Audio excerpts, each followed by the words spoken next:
I've seen them for sale on Amazon. Bob, I've heard from Sharon you guys are planning to stay overnight in the truck. Yes, we're experimenting with a cot tent. Cot tent. Cot tent. You know what a cot is? If you're in the military, they have little beds that fold and that type of thing. Those are cots. Oh, okay. And this has a cot with a tent structure around it. Basically, this thing accordions out and will fit all the way from the end to about here. Yeah, actually, I used to purchase a bed tent from Amazon, like for $200 or something. But you know, I experimented a little bit. It's just it takes for a while to build it. But why don't you use your travel trailer this time?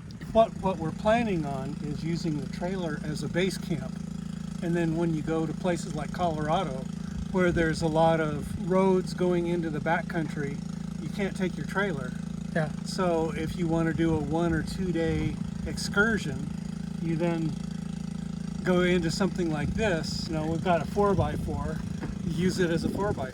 Yeah, F250 is it's very popular right now. You know, it can pull a travel trailer, and also it can haul a truck camper. It's very versatile. Right. You know? The argument is 250 and 350. You go with the 350, you go with the 250. We went with the 250 because this particular one has a GVWR of 10,000. 13 U.S. states follow DOT standards. So if you are 10,000 and below, you don't need a commercial driver's license. In 13 states, you have to pull into all the weigh stations on your interstate and go through the weighing process and everything, just like a commercial big rig does. 350. No, 250. Oh, okay. Or actually 350s do. Okay. Because their GVWR is like 11.5. So they have to go into the weigh stations. Yes. Wow. And so we were thinking that since we were going to be traveling in many states, if we go with the lighter weight truck, then we don't have to deal with that. I watched some specs, you know, between the F250 and 350. Looks like the powertrain, everything is like the same. It's the same, yeah. Yeah, the only thing that differs between a 250 and a 350 is the spring pack and the rear end. So I've got from the standard suspension, I have some sumo springs on here, which gives another 1,500 pounds of capacity. That's the sumo springs installed by the previous owner? No. Oh, okay, by yourself. I put them on. Yeah. Okay. And I also modified the fuel tank, because one of the things when you're towing is you have limited range. So even though the 34 gallon, I mean, I could go from San Jose all the way to Barstow on one tank of gas. Now it's got a 60 gallon instead of 34. And so the range is just amazing. Yeah.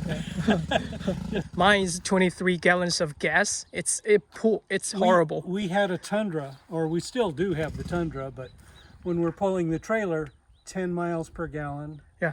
We took a trip to Furnace Creek in Death Valley. Yes. And when we filled up at the last gas station before you go off into the to Death Valley, we ran the entire tank down to about 2 gallons. I know that place. Yeah, I've been in this similar situation that almost ran out of gas in multiple situations. It's like you know, in the Utah, you know, these deserts. Oh, yeah, right. So you purchased this truck for $70,000, and do you think it's a fair price at this moment? You have a 2017? Yeah. Most 2017s on dealer lots right now are going for MSRP. It's a supply and demand issue. Right now, the market is crazy. Yeah. If I bought this in Northern California, I'd have probably paid, you know, 87, 88, somewhere in there. So MSRP was 83? 83. And you have to pay like more than MSRP? More than MSRP for a 1-year-old truck. Wow. I was getting ready to sell my Tundra 9 months ago. And, you know, CarMax was going to offer, you know, they thought, oh, you know, $4,000, $5,000. CarMax said, local market condition says we can pay you $10,000. And right now, any of the that vintage of car with the mileage it has is close to 15,000, 16,000 in any condition. What's the next RV trip? Actually, next week we're going down towards south of Big Sur. There's a Big group Sur. of people The Highway 1. meeting. Yeah, off Highway 1. Yeah, but the Highway 1 is pretty narrow. If you're pulling a trailer, it's a little challenging, right, to maneuver. This truck has so much torque. I know. It's almost like the trailer's not behind you. You know, some viewers have contacted me regarding RV, and I actually kept looking if any one of these viewers has a heavy-duty truck, you know, they wants to sell. I probably, like, you know, talk to them and upgrade my truck. You know, the reason I want to keep that toy hauler is because I'm kind of like looking into the dirt bike thing. Oh yeah, do the dirt bike thing or the ATV thing. ATV, yeah. Yeah. People who. It's a higher end feature. Yeah. What's really nice with this, being a diesel, you have the engine brake. Yeah. And it's tied in with cruise control and your foot brake, so Okay. you can make it automatic, so when you're traveling over a given speed and you start pressing on your pedal, you get engine brake instead of wearing out your brakes. So more than 5 miles an hour past your cruise control, the engine brake will slow you down. It kicks in, and it's actually fairly effective. We've gone down some steep grades with the trailer, and the engine brake was all we needed. We didn't have to hit the brakes at all. Compared to the Tundra, it is so much different to drive the trailer. The mirrors I love the Millers. Yeah, it's pretty good, yeah. installed in the truck, and I've set it up, but I haven't calibrated the system. It has the backup thing. You know, I kind of refuse to use it because why on earth would you need to do that? Backing a trailer. But then again, if Sharon has to back up the trailer, or my daughter has to back up the trailer, yeah, we'll calibrate it then and make sure that they can do it. The backup assist. Yeah, I actually have my backup assist calibrated before, you know, but at the time I was using the sticker thing. But now I've heard the newer version, like 2020 or 2021, they has this receiver stuff. That's the 2021. Actually, I'm thinking I probably wanted to wait it out until the next gen of the F250. That was supposed to be 2022.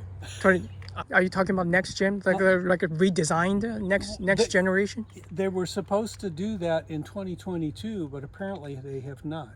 They're because of this COVID thing, and so it looks like 2023 is going to be the next generation. I was looking into the next gen because you know, according to the newer F-150, they kind of integrated the generator in the bed, 7.2 kilowatt generator. Right. Yeah, they usually, what winds up happening is the F-150 comes out, and the following year it shows up in the Super Duties. Yeah. This particular time, that's not the case. Yeah. If it's not happening, the next gen's not happening in 2022, so I guess I'll probably just move into the Ram 2500, you know. Oh, yeah. Yeah, the Ram, yeah. Some of the people on the Ford forum, and they, you know, they look at Rams, they look at GM, and, you know, people badmouth the CP4 fuel pump for diesel. Yeah. Everyone was using the same pump, basically, and they all have the same problem. Yeah. The problem seems to follow the low sulfur fuel. The Europeans don't have the problems that the Americans have. And what happens is if the piston twists, it starts eating the metal on the cam. And those metal parts go into the engine and basically destroy the engine. So, you know, you've got to rebuild the engine, replace all the fuel hoses, and you're looking at $13,000. I saw one of the cases, you know, it's one of my viewers. He has probably the biggest RV in, you know, Chinese community. 43 footer, kind of fifth wheel, and he has the Ram 3500 duty wheels, and he has that problem, the newer CP4 problem. And according to him, he just bought the truck. The truck is broken on the highway, you know, so it was really unfortunate for him. And the dealer took the truck, and the dealer said the repairing time indefinite. So it's gonna take a long time. He didn't want his truck like being repaired by the dealer because this takes way too long, right? So he's towed the truck by himself and to another third-party repair shop, which is cost him, according to him, he said it's gonna cost him like more than $10,000 on the high pressure CP4 thing. They said that they use the same cabin between different lineups. Like between F250, F150, they use the same cabin, right? I've seen them for sale on Amazon. No, I said,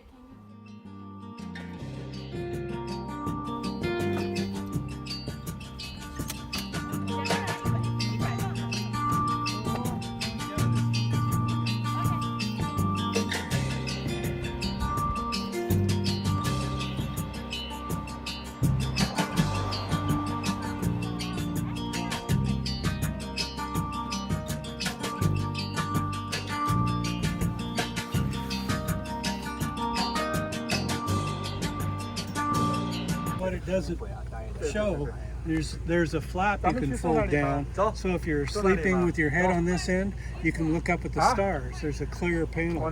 I mean, you know, it's because you guys are camping here, and so you have access to the bathroom, and make a lot of things easier. No, but if we prepare for bathroom. you're prepared, Yeah, we bathroom. have a 5-gallon bucket and one of those noodles Privacy tent. and a privacy Wow. tent. So you're gonna do a tent when you are do your If job. you're out in the When you're changing field, your you- clothes. Okay. Privacy tent. Okay.